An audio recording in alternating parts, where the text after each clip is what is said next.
It's really nice to be here. I had a long time. It was a long time getting here, and usually getting from LA to San Francisco is pretty simple. But today it was a delay at LAX, and then there was some kind of quote incident on the BART, and so I actually had to get evacuated from the BART, which was interesting. But thanks for coming. I call this lecture Spaces Between the Hammer and the Mouse. And I think that well, let me go back here. The reason we call this lecture Spaces Between the Hammer and the Mouse is, one, that our work tends to we're looking for a kind of a hybridization, or a, what do I call it, integration of both fabrication, computation, and concept. And so it also, we're interested in the kind of energy that those three things, when combined, can create. So I think that this image sort of reflects that. And then also a sort of frustration that we feel with digital technology and the kind of relentless fascination with it that we're seeing in design culture these days. These are two slides that I think reflect a few things about our practice. The left is a trophy that my partner designed worked on while at Frank Gehry Partners, and the right is a set for an Audi commercial that I designed in about, I don't know, 1998. And these two images reflect the skill sets and the backgrounds of both of us that kind of come together to create Ball Noga's studio. The left being an interest in form deriving from a clear understanding of the limitations, the parameters of production and of fabrication, while on the right, image and spectacle, and also just kind of the surface of things, and also the logistics of a temporary structure, because a movie set is a temporary structure. So you have fabrication versus the image producer, performance versus the image maker, and performance versus styling. So we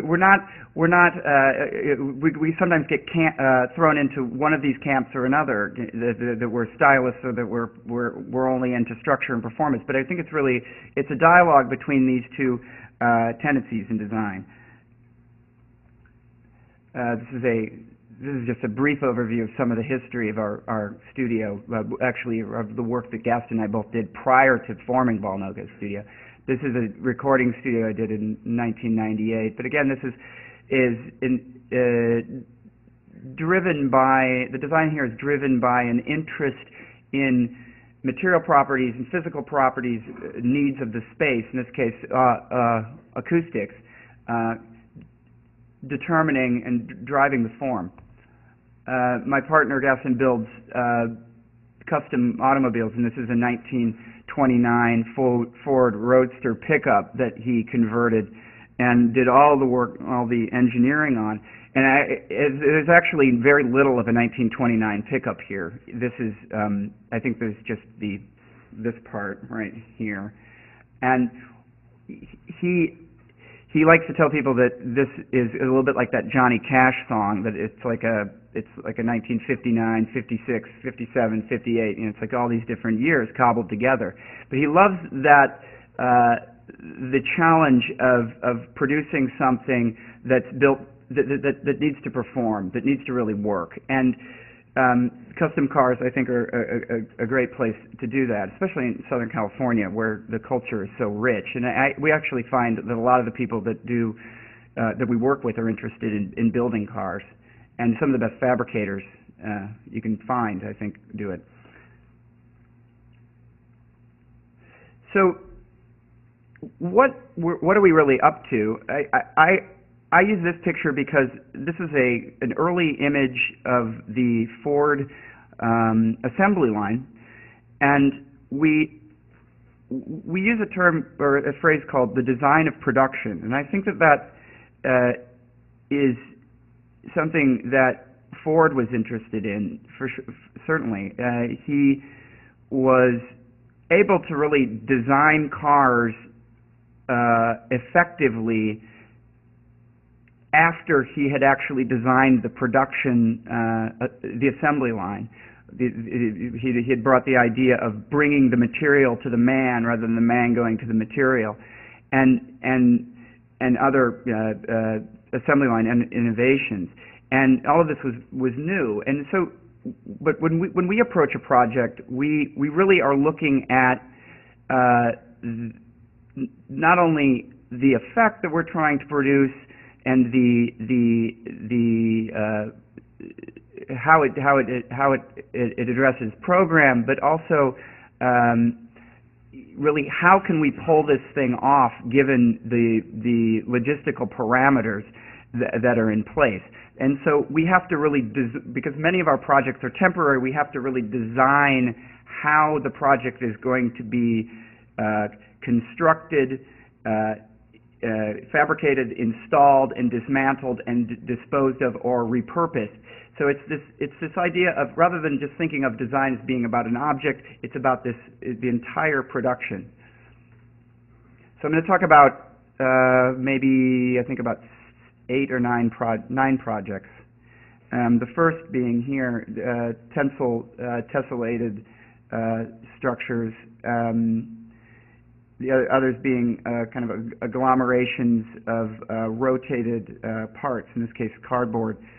And then some work we've been doing with catenaries, and then droop scapes. This is a project called Maximilian Schell that we did in 2005, Materials and Applications, which is a not-for-profit gallery in LA. And we were approached first about doing this, and we thought, well, what are we going to do? I didn't have any idea, but I was doing some work on parametric tiling systems, and I decided that this would be a perfect opportunity to create something and actually display it, but also, rather than trying to create a kind of display of technical, or a kind of sampling of our technical achievements or technical study, we wanted to make something that actually had a presence in space and that really affected the space. And so this was the outcome. You can see that it was supported on 4 sides, two being solid steel tube, and then cables on the side in a kind of an infill space on a busy street, busy for Los Angeles, that is. So it formed a kind of a pocket park. And the inside, this is the underside of it, created a space that was contemplative yet social, and just off of this busy street, and this sort of mandala pattern on the ground, with and then you could stand in the center of it and look up, gaze at the sky. It was really derived from a study of 3 things. One is Frei Otto, the Swiss engineer, architect, the Disney film The Black Hole, and a lot of R&D. Otto, if you don't know, was a pioneer in membrane structures. He started working in the 50s with using soap films to create minimal surfaces, which could then be recorded through this apparatus, and then patterns could be made, and these surfaces could be turned into architectural scaled structures, and they would be very stable in the wind. So this is essentially his computer. He also as he got more and more elaborate, he started using multiple cables on one system, required more and more elaborate apparatuses to study the reaction of the system to different tensions applied to the perimeter. That all now is achieved through form-finding analysis software. So this being what Otto would have done in the 1970s and for 20 years prior, 30 years prior to that, 40 years prior to that, and then the Wright being a form-finding model, a form-found model using software. And so what this means is that you're able to iterate this type of structure much more rapidly. You're able to study it without the laborious process of making these soap films and taking photographs of them. The black hole, in this case, this project was, of course, driven partially by an interest in technology, and we were very skeptical about doing something that was, as I said, a demonstration of technology. So we started thinking about a narrative that would work in conjunction with the project, that would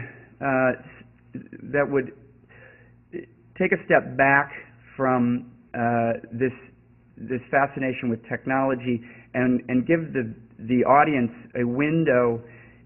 another window into the project. And in this case, we were looking at the pop culture notion of the black hole. In this Disney film, Maximilian Schell, he plays the lead character, Dr. Reinhardt, who's kind of a little bit like an architect, who's this mad scientist who wants to, after living 20 years on the edge of some galaxy, he decides, and he kills his entire crew, and he's living alone out there. He wants to take a plunge into the black hole, and then he feels like this is going to produce some kind of like higher knowledge when he comes out the other side. And we thought that to make a project that was an homage to Maximilian Schell in this case would kind of shed light on this fascination with technology that we're kind of a part of. So we're really making fun of ourselves. R&D, in this case, this project was quite intensive. As I said, parametric modeling. We're looking at how do you create an implied surface and then take an object that has a set of rules associated with it and then instantiate that across a surface. So you essentially have something that has a DNA, and then that DNA gets played out and has different manifestations, but they're all done within a set of rules across this surface. So it's a digital brick or a virtual standard that we're working with. On the left, the top is a kind of flattened version of it. So we're looking at how do you create a production system along with a design system. So this was, at the time, we were imagining this project would have been cut out of probably galvanized metal or PETG plastic, which ended up not being the case. We thought we would fold it, but through our investigation, we decided that it wasn't really the appropriate way to do it. A lot of models. We originally imagined it to be kind of have this different edge condition. And when I began this, we didn't know anything about how to do what's called an anaclastic membrane, which is what Otto did. So this was a real learning curve for us.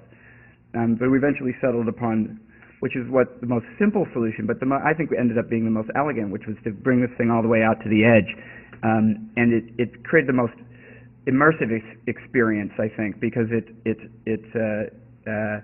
allowed in this case, mylar, the material we used, to filter the most sunlight and didn't really have any edges. It had a very inconspicuous presence on the sidewalk.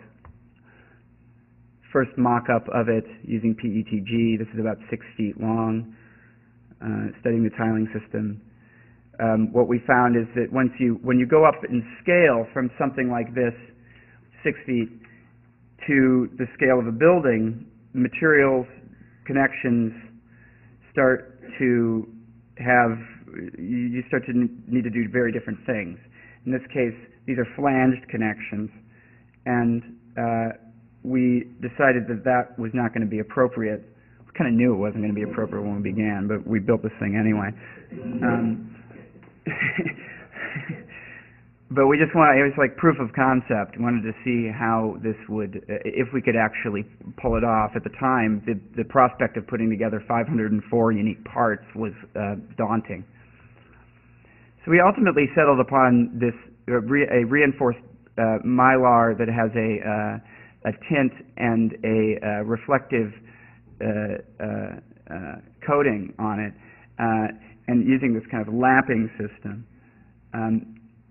But what that meant was that you have this material that's kind of curling in one direction when it comes off the roll. So we decided to work with that, and this is the back side of it. And we called this shag, and this is a triangulated surface.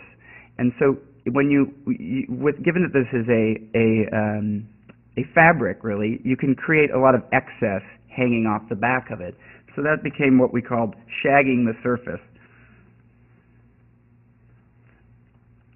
So it was a real turning point in this project. So here was the second mock-up of it, or the third mock-up of it, the middle being a rendering, the left being a parametric model, and the right being the outcome, and all this made from the same data. So we have a real mistrust of renderings. We don't use them very often. We are interested in using digital computation to compute systems of assembly rather than really creating simulations or representations of things.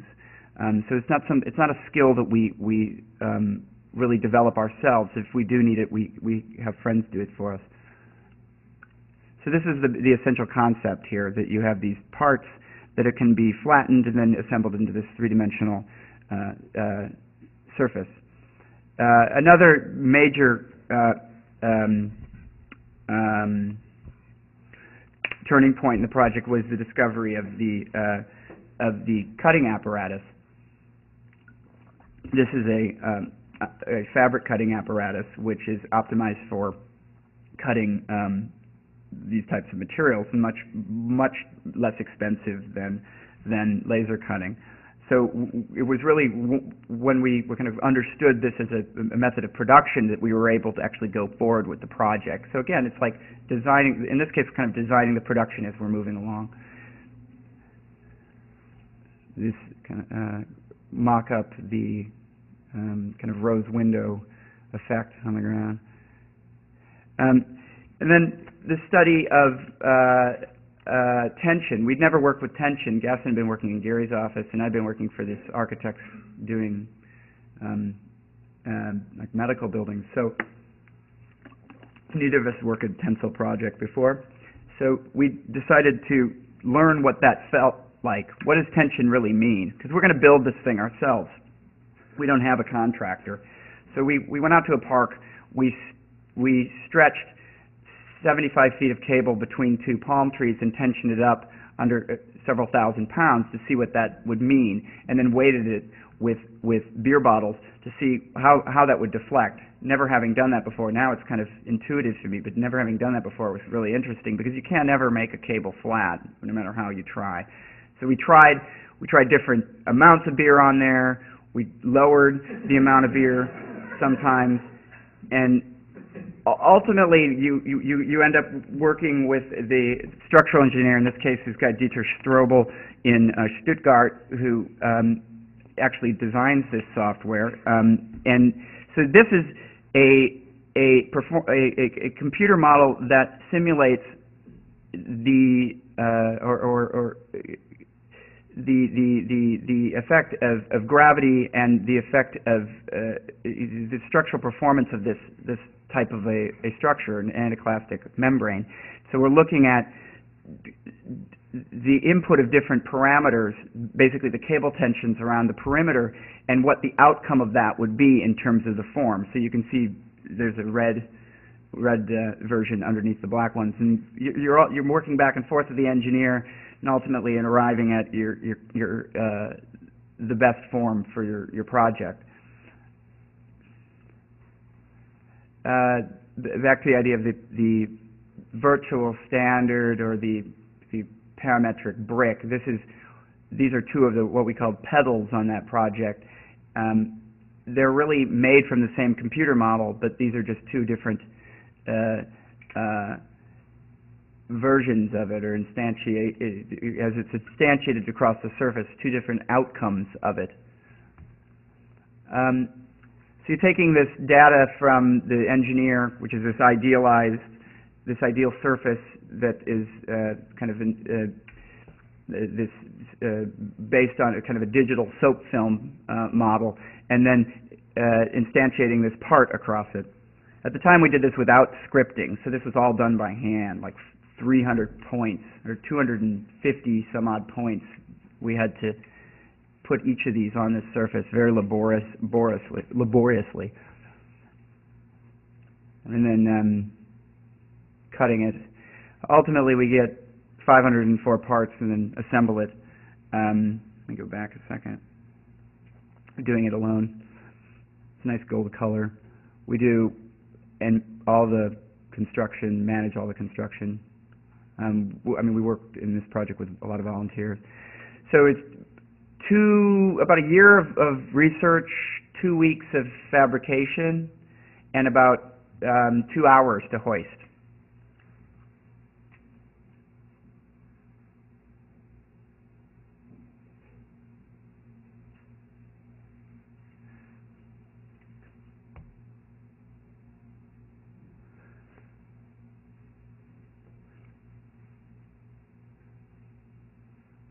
This was looking up the center of it in a kind of James Turrell moment.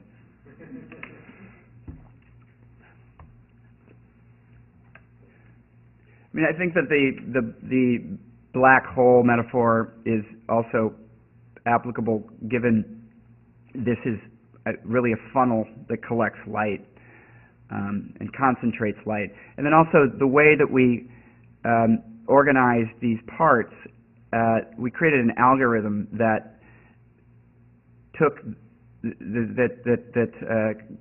determined the length of the shag. So the shag went from shorter out on the perimeter to longer and longer and longer as it approached the center of the hole, as though it was being pulled down by the force of gravity. This is a clear rivet that allowed light to pass through it.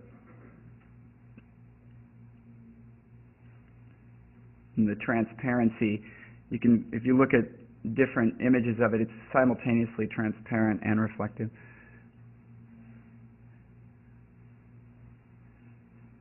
And different kind of presence at night.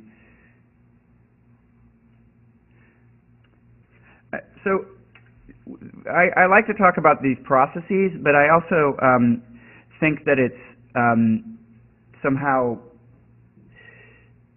not the thing that we should be talking about as designers. This is an image of Frank Zappa, and in the early 70s when he was working as an avant-garde musician, and there was a lot of work being done in academia on the score and different types of scoring music. These conductors and composers were developing these scores, and then ultimately these new forms of notation, and ultimately these things became like works of art in and of themselves. And at that point, Zappa got really frustrated, and he said, you don't eat the recipe. Music is something that's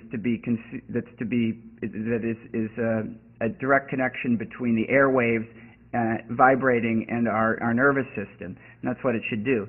And I have to say I kind of believe him, and I hold the same view with respect to design and architecture, that we ultimately need to reach a general audience, that it needs to speak to a lot of different types of people, regardless of whether they are have a background in architecture or not, and whether they understand the technical processes that go into it.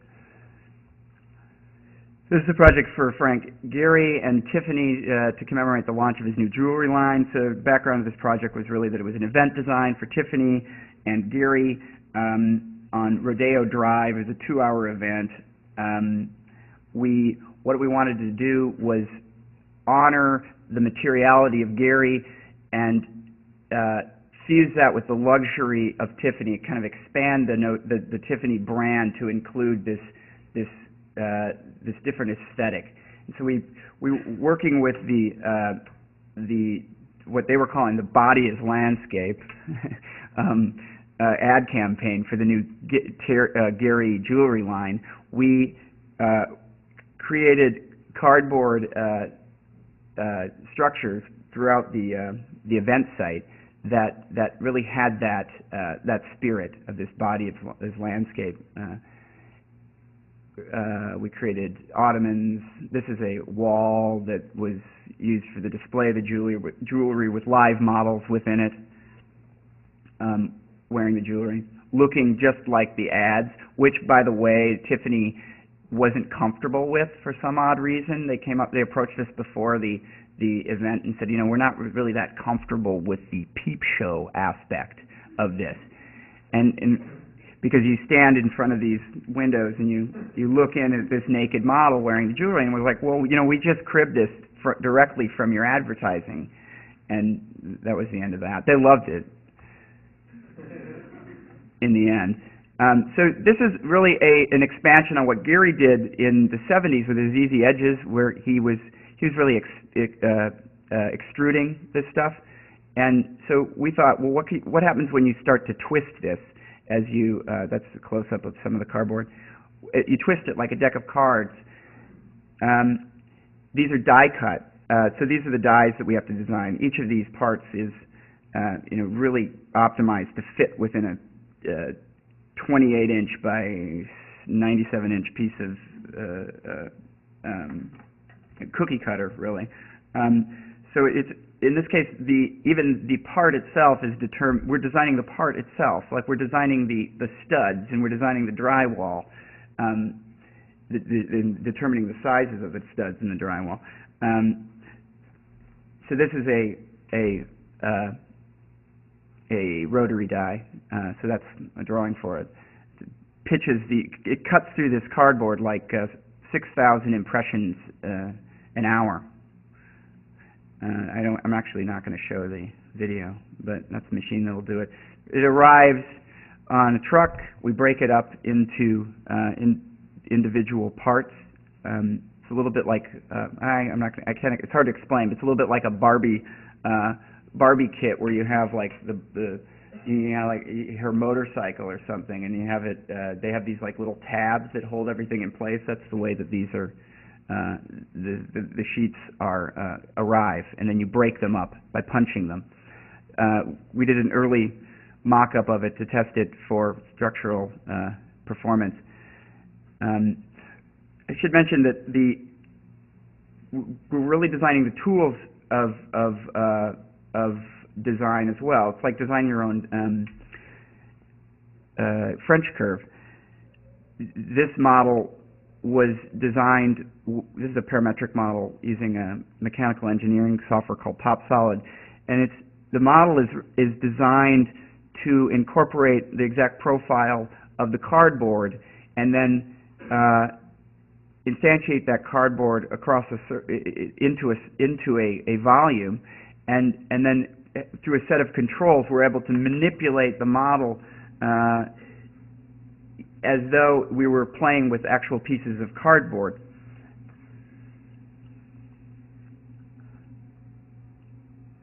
Different process than, say, working in Rhino when you're just kind of sculpting. So there you can see the way it's organized, the model and then the viewer, and there's a DJ up on the top. This was essentially a little photo studio with lighting to beauty light the models.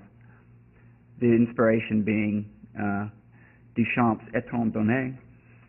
There's the model there on the right. So it's a tightly cropped image, nothing X-rated. We were able to erect this, build it off-site and erect it in about 2 hours.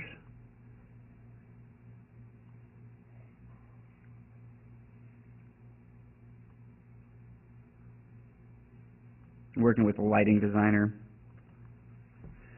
So this is a picture that represents the, I think this shows the idea of the kit of parts in this case. You have all these different profiles of cardboard, of which we've got about 10,000 of each of these. And then this is how we made the ottomans that I showed you earlier. That's the ottoman there. And then you have what we call bucks. And so by combining one of these and one of these and spanning with about 400 of these, you get one of these. And it was an interesting process that allowed for a lot of improvisation on the part of the people that were building. We could say to the guy who was putting this together, he'd say, well, how many of this design do you want?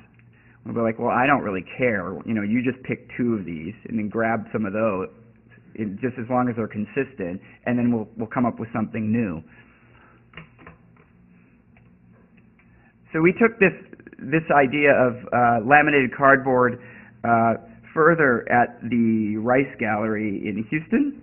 The curator here, Kim Davenport, really believes that installation cuts through the boundaries of art and design, architecture, interior design. It's its own thing. She sees all of these as equal, on an equal playing field. And the project was done in collaboration with the Museum of Fine Art in Houston. They were doing a show on painting and the American West. So we wanted to tie our interests in cardboard into this idea of American landscape painting. So we imagined an inhabitable rolling landscape which you could explore and climb upon.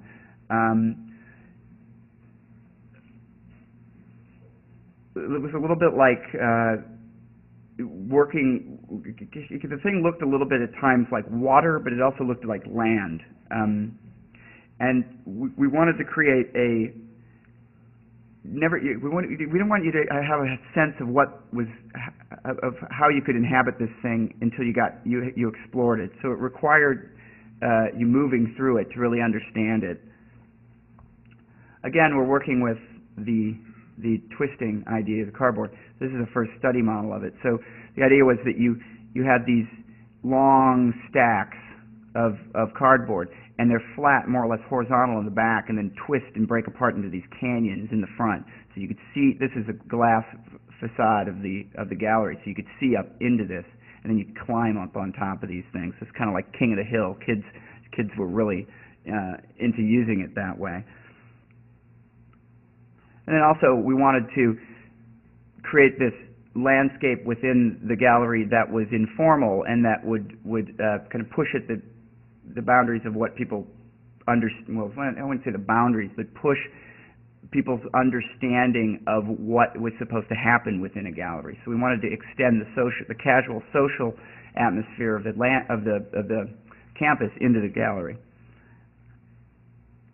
I'm not going to talk about this or this. So this required a lot of study. These are 2 mock-ups that we did in our studio in LA. This one to study the degree of ripples that we could create in these surfaces, and then this one to study the degree of twist that we could create.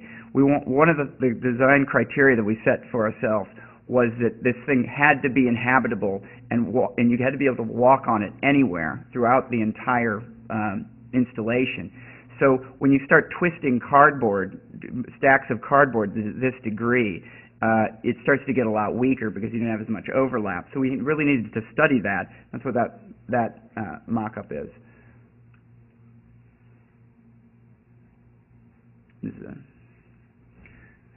So the models of this, again, were like the one I showed you for Tiffany. I think of them as a mechanism rather than it's kind of like a mechanical process of sculpting rather than a like an additive or subtractive process, as though you're working with clay. We set up a set of rules that are based on splines in this case, and the splines determine the locations of the cardboard. And then by manipulating these splines, it's like pulling the gears of a machine. It's no coincidence that the software we're using to do that is the same kind of software that's used to create digital prototypes of machinery.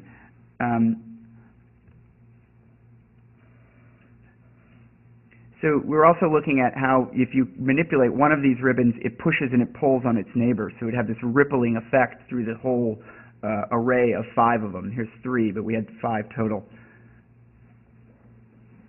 Then the project is raised above the ground on an armature. This is the assembly process of that armature. The project was really made with a BIM model, building information model. So every single part is modeled. Every single part has information attached to it that can then be used for fabrication. And if we make last-minute changes to the model, that data is then easily output into fabrication files and fabrication documents. So we went from a white box to a fully formed installation in 3 weeks, within 3 weeks of assembly. There's this kind of secret spot in the back that my partner called Krusty Canyon. I'm not sure why. This is elevations. It's a big kit of parts. This is what our CNC router got.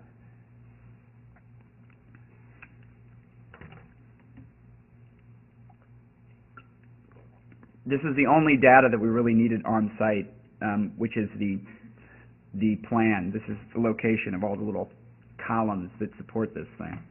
So as long as you get these in the right spot, then the kit of parts goes together perfectly.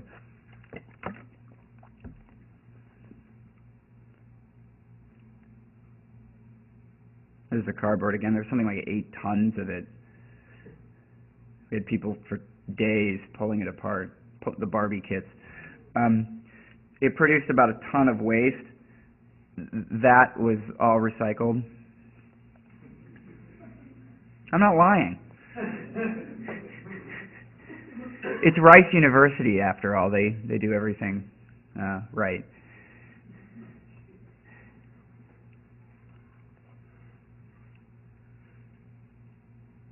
So this gives the impression that this thing was really supported entirely by wood. I would call these structures, this strategy of using cardboard and laminates, semi-monocoques, because they're supplemented by this system of plywood, but they actually span great distances. These pieces are more or less used to orient the cardboard vertically when you insert it onto this armature. I think of it a little bit like pouring concrete. You're pouring cardboard into these forms. You have a rib, and you have another rib, and then you pour the cardboard in there. And once it settles, you have and you hold it in place with 3 points. You have a form which you can predict and which you can model in the computer. We did a lot of the work on this project. I think that there's a kind of contempt for labor that I've witnessed in design culture, that we really try to avoid that tendency. And I think that if given the economic scenarios within which we're working, it would be impossible to build anything if we didn't like to do manual labor.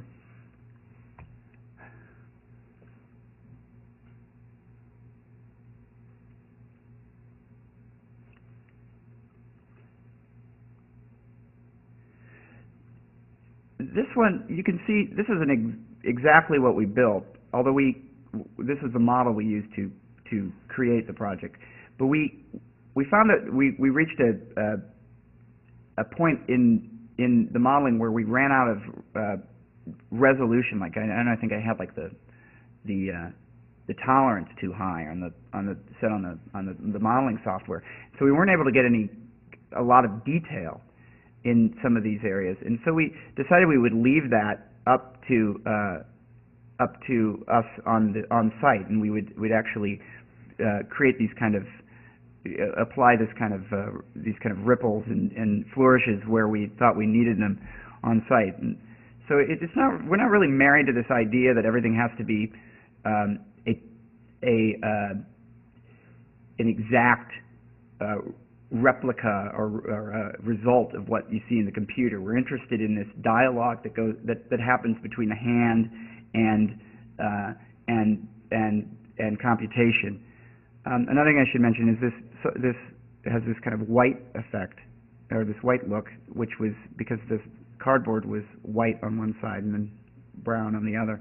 So you can walk up this thing, and over time it developed these pathways and got this kind of suede and leathery effect. So it's really a space of adventure and exploration. Kids were into it. I think of it as turning the swamps of Houston into a Western American inspired landscape.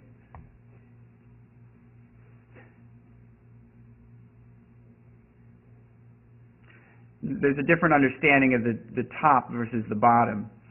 The bottom was quiet. We had a lighting system under it, in it, and we built this seating in, almost as kind of a nod to architecture, because you're really making something that's architectural, but it's functionless in a way. So we built these functional things into it. This is a drink rail for the opening. This is a bench.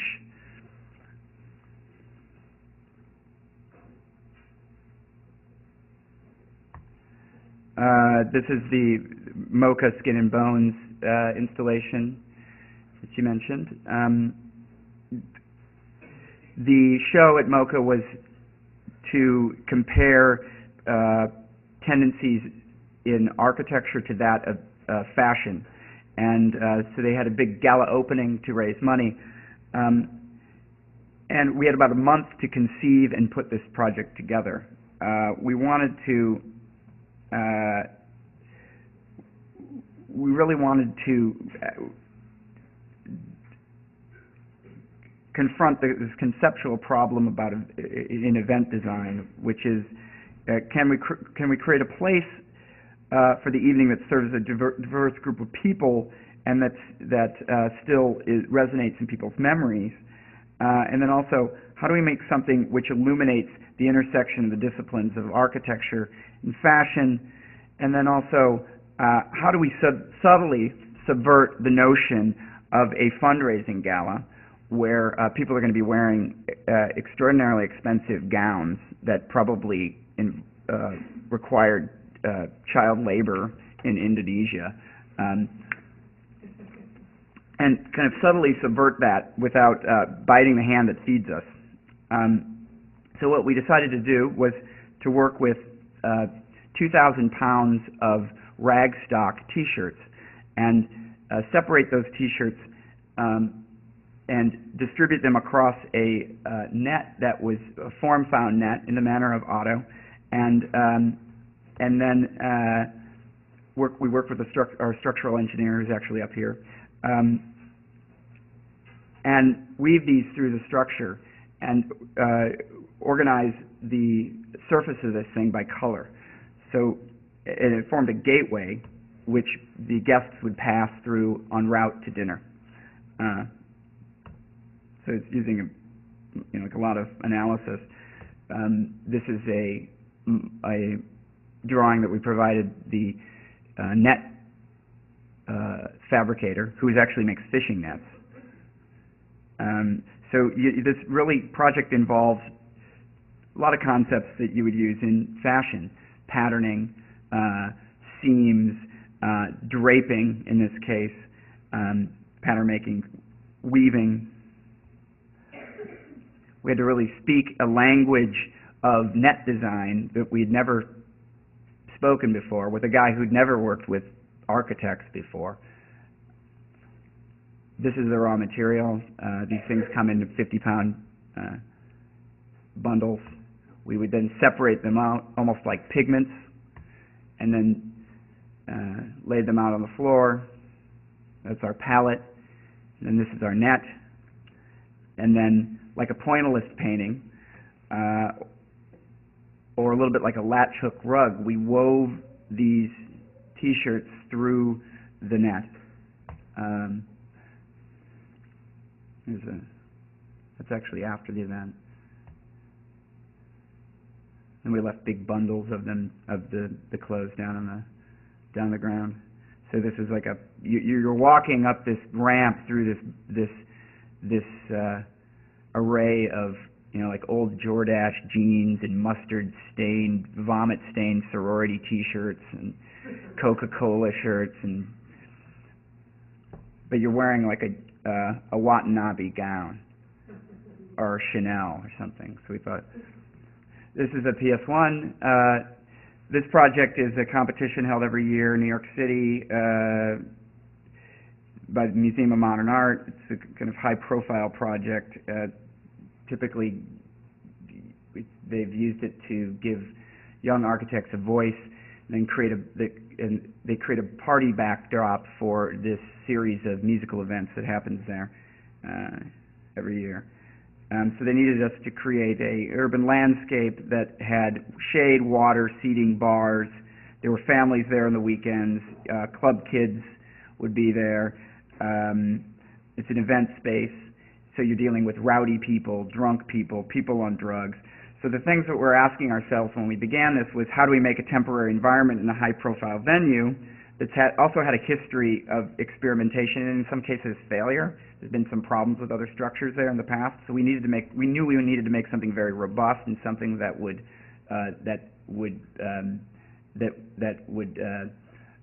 wouldn't have to repair, because we're also in California. And you know, when you're making a project that's going to last 3 months and you have 3 months to develop it, the chance of having problems is very, very high. So how do we address the extremely limited time frame? We didn't want to raise, and the extremely limited budget, we didn't want to raise money. Some people in the past have gotten donations. We didn't want to spend time being fundraisers and being politicians, so we said we're going to try to pull this off for $70,000. And then how do we make something that feels like a nightclub during the day? And then can we bridge the culture of public pleasure, the culture of the street, with that of the highbrow art museum? So it's kind of like fusing the carnivalesque with high culture. And can we bring the street to the museum?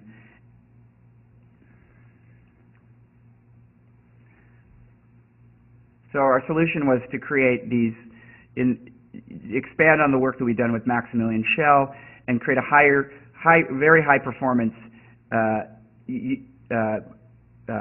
reinforced mylar material, and then build these structures which would create this kaleidoscopic effect on the ground throughout the day when sun passed through it. This image doesn't actually show that. And then have these hammock structures, which again were made from sports netting, that could accommodate 30, 40 people simultaneously. So we're really working on a space of the festival, this is kind of the outcome of this is kind of the dream of Archigran come true, really, the pop-up city. So we wanted to drape the space with a big translucent lighting gel and create this kind of circus, carnivalesque atmosphere. I'm not going to talk too much about this, but this is the model making technique that we use. In this case, we're working with analog and then going back to digital. So it expands on this Maximilian Schell project, but really takes the structural performance of it much, much further. and also the scale, and also the speed of development. So we're working on a project which is 5 times the size of Maximilian Schell in 1/4 the amount of time that has to stand up to 75-mile-an-hour winds, whereas Maximilian Schell was secluded in this pocket between buildings. So we didn't really have a lot of those issues. We assembled a very large team, and then went about imagining how we would put this thing together. One of the things that enabled us to do it was the use of the tripod. Simplest architectural form, really, 3 posts together, very, very strong. In this case, made out of yellow pine that was delivered to the site. These are big utility poles that are balanced up. So this is the design of the production, again. And we would erect these things, survey the points, give that information back to an engineer, and then he would form find the surface all within 3 months. And then instantiate this with parts. The parts that get laid out for fabrication. There's your finished canopy. In this case, the color was organized by the stress on the surface. If you look at one of these in finite element analysis, which is engineering structural analysis software, you get these colored diagrams which show the distribution of stress across the surface. And in this case, like the red area, the purple areas being the highest stress, and then the orange areas being the lowest. And so that governed the way that we thought about the color. In the cases, in the images that you saw before, I think the thing had actually faded a little bit. Yeah, it's hard to see it on this day, but you can see there's a different color there, it's a different color than that. This is different. There it is. The color in this case, the materials had different structural performances. We had to really work with what they could give us cheap. The engineer did a lot of, Paul Enders, actually in Berkeley, he did a lot of analysis on how these panels interfaced, and this is probably the biggest consideration of the entire project. All of the stress of those surfaces comes down to these. So they had this elaborate testing apparatus, pull tests. So in this case, the manufacturer of the material made us a custom one run of custom material. So one of those colors was actually specifically designed for the project.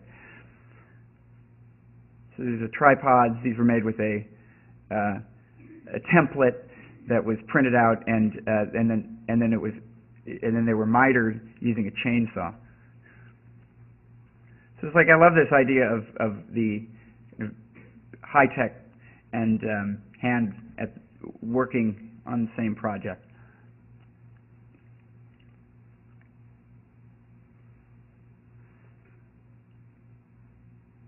This kind of carnivalesque feel. We worked with a graphic designer to create posters for all of the utility poles.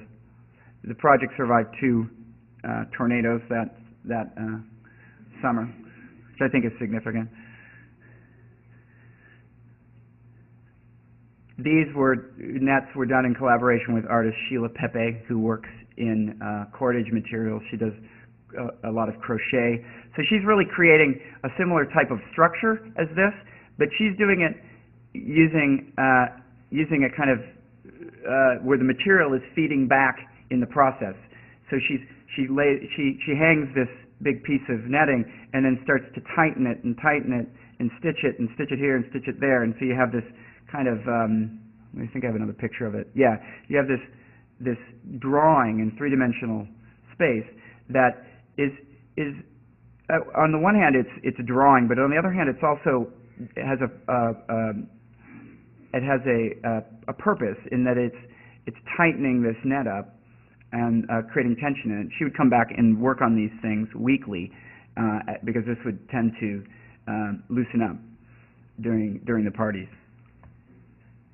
Then water element was these dump buckets that we worked on in collaboration with Jenna Didier of Fountainhead in Los Angeles. And these were gravity fed, and so they would typically, during the day, they would fill up, and then when somebody was standing underneath them, they would unexpectedly splash them with water. It's a little bit like the carnival kind of sideshow attraction.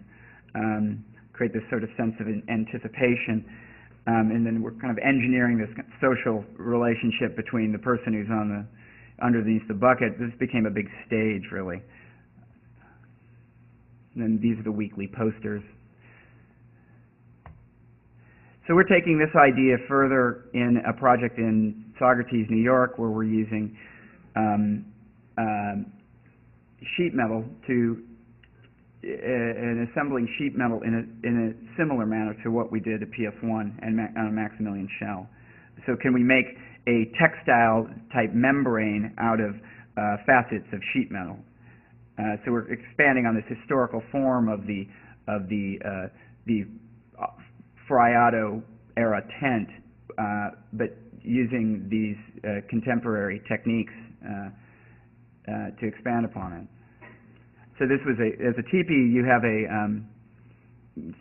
lined by surrounded by gabion baskets, which form the anchors for the membrane, and then there's a fire pit on the inside.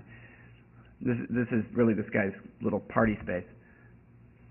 Another project, Coachella Valley Music Festival last summer, or last spring. Expanding on our work with Mylar again, but in this case we took this idea that we started at PS1, which is called the Droopscape, which is essentially a scissoring net, and we were interested in the deformations that occur when you hang nets in different configurations. And in this case, we're not working with tension, which resists the wind. We're actually just creating a structure which engages the wind. So this whole thing would flap around in the wind. So wind was used for aesthetic effect in this case and to create atmosphere. But what the other idea of this is that the essential assembly system is a net, but then we create what's called shag, and this shag is governed by a different set of rules. And so this becomes this kind of decorative, these decorative tendrils that hang below the surface and create this kind of hypnotic effect when the wind is moving through it. Not only would these move quite a bit like streamers, but then the whole surface would undulate. And this was like a month of development. These are the parts. So these actually fold up like the Support Our Troops ribbon or the AIDS ribbon. So there were something like 800 different ones that we developed through a scripting process. And then Night, it had this Wagnerian operatic kind of drama to it when we lit it. So where does all this go? There's a lot of waste that you can produce with these types of projects, these temporary projects.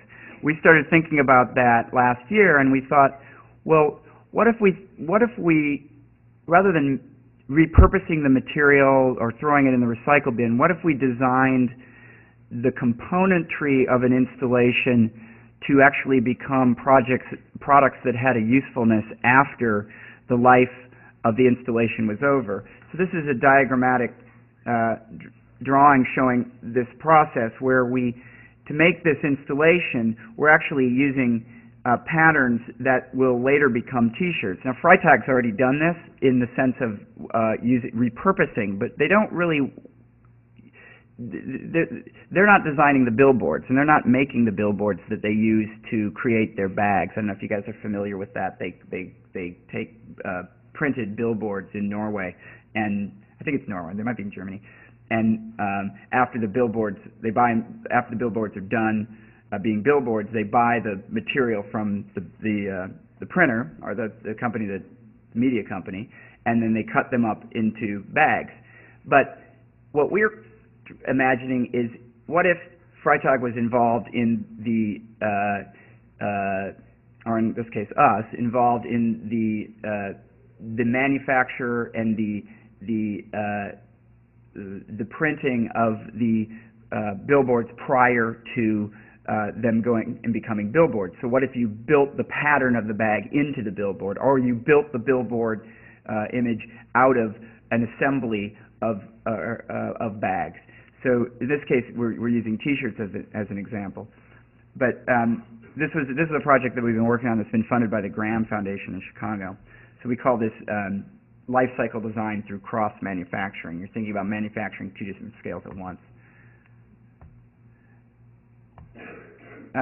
Extension Gallery in Chicago. This project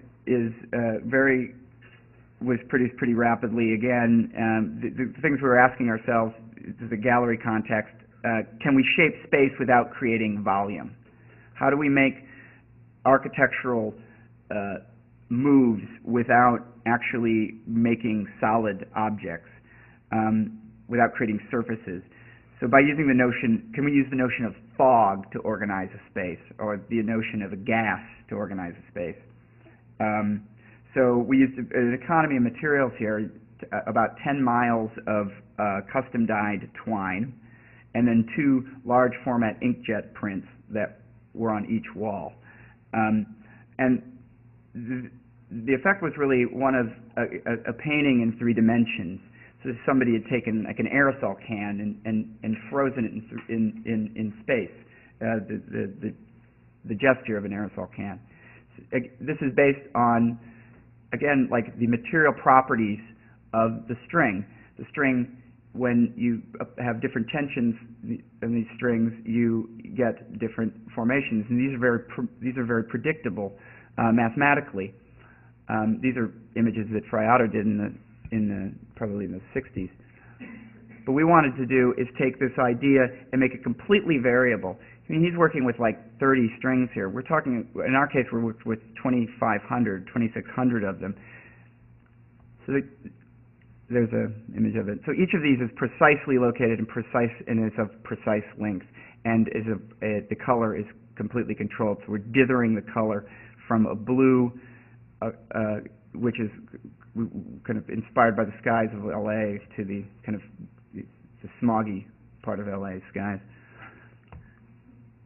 The original idea of this came from the Four Seasons Hotel or the Four Seasons Restaurant in New York, that Philip Johnson and Mies did, and they worked with I can't remember who the artist is, but they did these beautiful window treatments that were catenary chains hanging between the window mullions, and then the air conditioning blows up these during the day and creates this beautiful ripple effect. So what we thought we would do was to take this idea, here's the catenaries, and then expand that in 3 dimensions and make every single one of those catenaries of different lengths. Our first model was analog. We needed to work with the color. Like I said, we're kind of interested in the smoggy sublime of LA. Is that? And then technically, the technology here is really the assembly technology is really derived from latch hook rugs. It's kind of a digitally aided handcraft. In this case, we print a mesh and then we span the strings off of the mesh. The mesh can provide a precise location for each of the strings. Each of them is indexed. This is the first model of it. Very difficult thing to visualize. Which is another thing that we're interested in, is working with materials and assembly systems that are difficult to see in the computer, that need to be actualized to really understand. This is actually a real model that has the catenaries completely, all the catenary lengths computed and located in space, but it's because of the screen resolution, it's difficult to get a sense of how diaphanous this thing is going to be, how transparent it's going to be. So we worked in Form Z in this case. This is a plugin that was built from the ground up for it that enabled us to, we work with a programmer who builds custom applications in Form Z. He essentially turned it into a parametric modeler, if this means anything to computer people, maybe, I don't know. it's a little bit, turning form Z into something like CATIA. CATIA couldn't do this unless you custom scripted it. So you're creating like a set of controls, again, these splines, and that creates this array of points, and then we can study the different types of space we can create by spanning the strings between them. The production, well, let me go. The production method, again, was needed to be really rapidly deployed. We had to bring this from Los Angeles using these very inexpensive materials and using labor, in this case students, at the University of Illinois Chicago, who wouldn't really have any fabrication training. So the project was designed in some respects according to the resources that we would have at our disposal in terms of labor. And this is the assembly line that we use to measure the lengths of these strings and then cut them off, and then we would spool them up into these spools with a mailing label that had been printed out that gave the exact length and the exact location of the part.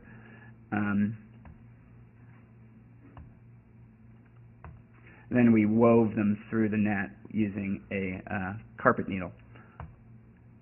There's all the spindles precisely located, and we span them across.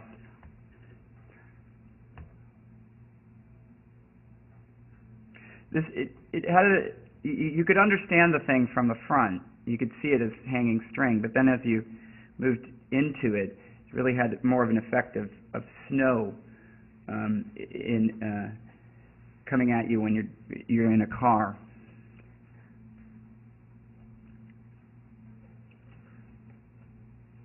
And we wanted it to create a kind of an architectural passageway through the middle of it. So this directed your path through the space.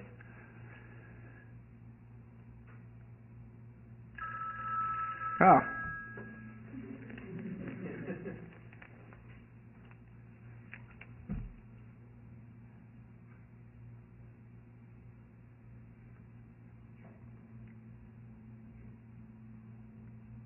There it is attached to the net, or to the mesh on the right.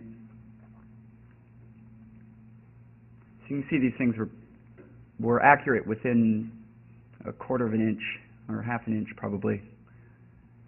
The inaccuracy in this case comes from tying a knot by hand.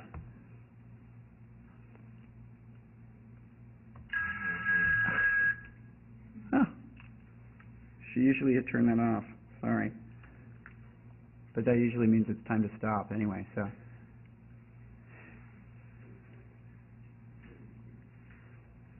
It's like a painting in space, and this was something we really liked about it. We took this idea further to Issey Miyake for their store in New York. I don't know if this project's going to happen, but we wanted to create a kind of river flowing across the ceiling of the building, and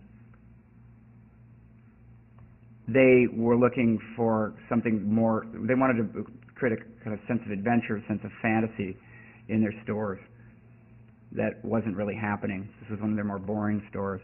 So here's the sections through the ceiling. You can see you can create quite a vocabulary of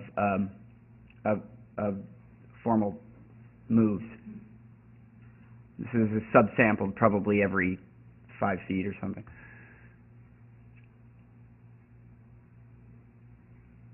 And the clothes would float in this under this kind of ocean.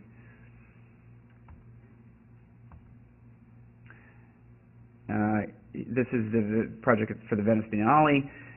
We wanted to take some of these catenary ideas, but then work on them in a way that was more sculptural. We didn't get to do it at Miyake, and so here, this is a ceiling plan. We wanted to take the idea of the Baroque ceiling and combine that with the coffered ceiling in Renaissance architecture, the rhythmic module in the coffer, and and combine that with the materiality and of a contemporary suspended ceiling, an acoustical tile ceiling. So all these are dots that represent the spring points for the string. This is a section through part of it. This project needed to pack into a 2 boxes, and for this we actually developed a machine that cuts the string. This is called the installator, and this takes the kind of mind-numbing repetitive operation of cutting the strings out of the equation. So this was, we produced this in a few weeks, and we're going to use this again in an installation in the Museum of Contemporary Art. It's really a stepper motor with a freewheel and then a solenoid that allows pulls this permanent marker onto the string, and then you have a spool back here that pulls this thing through it, and then you can plug a USB cable in there. I mean, sometimes you got to make your own. You have to make your own tools, right? I mean, there's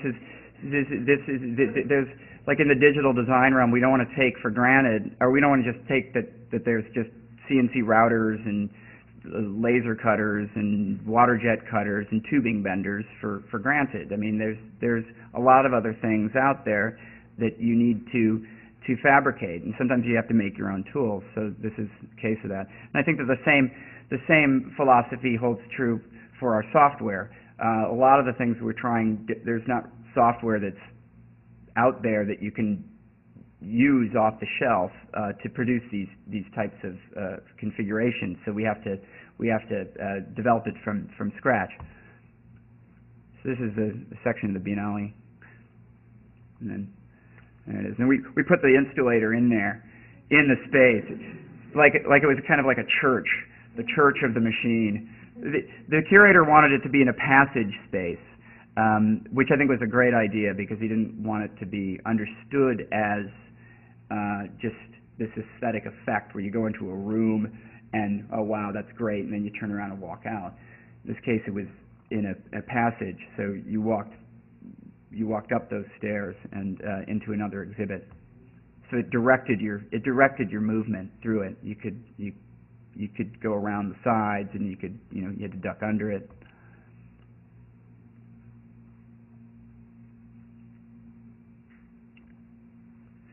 So finally, this project, I think, is a culmination of a lot of ideas that we've been playing around with. In that we wanted to, we really saw this algorithmic architecture thing that's happening right now is something that we wanted to try to humanize that in a way, and it starts to seem a little. I think a lot of this stuff is going to seem very dated in 10 years, and so we fortunately got this great project with Johns Hopkins Children's Hospital, and they wanted a big sculpture in their lobby space. They didn't provide us with any program. They didn't provide us with any clear set of requirements, other than it really needs to be impactful. And so the things the rules we started creating for this thing is, and the questions we started asking ourselves were, how do we take a child's mind off of illness? The one thing, they did say one thing, which was that it should be based on children's literature. Can you find an inspiration in children's literature? We thought about it for a while, and we're like, yeah, I think we could. So what we ended up creating is, I think of it as a picture book cloud. You have you have these catenaries that are comprised of that are chains made of multiple parts, and each of those parts is different, and each of those parts is a cutout illustration. So it's like using the language of visual language of cutout animation, and then you're distributing those on a big loop, and so that loop forms a kind of story. And in this case, the story is a path through the four seasons that this little bird is traveling on. So on the one hand, you have this narrative, but then you also have this sense of balance and this sense that everything is in its proper place. This is another project that we're doing in Santa Monica, and because we don't have much time, I'm not going to talk about it. But again, this is a little bit like this is based on the Newton's cradle, where you need this executive toy that you have balls that are attached to little strings, and then when you click one, there's a reaction that goes through 5 balls, and the other one pops up. We thought, what if you could make a structure like that? And so each of these is bearing on its neighbor, and then supported by a single cable that attaches up into the side of the parking structure wall. That's out of place. That slide. So back to the Johns Hopkins thing. This bird makes this, with his three friends sitting on his back, makes this path. It travels on this path through the 4 seasons, and so this kind of diagrammatically explains what the project is. You have this story expressed through pictures that kind of jump off the page and become this swarm. So we worked with an illustrator named Sin-Ping Pan, who's a cutout animator, to create the illustrations for this. So you have this guardian bird with 3 friends, and there's the seasons. So each of these gets put together to create a chain. So that's a section through it. So it's a classical story structure: journey, return home, which I think is we hope will be more reassuring to a child, which is in this case in a very difficult, challenging moment in their lives.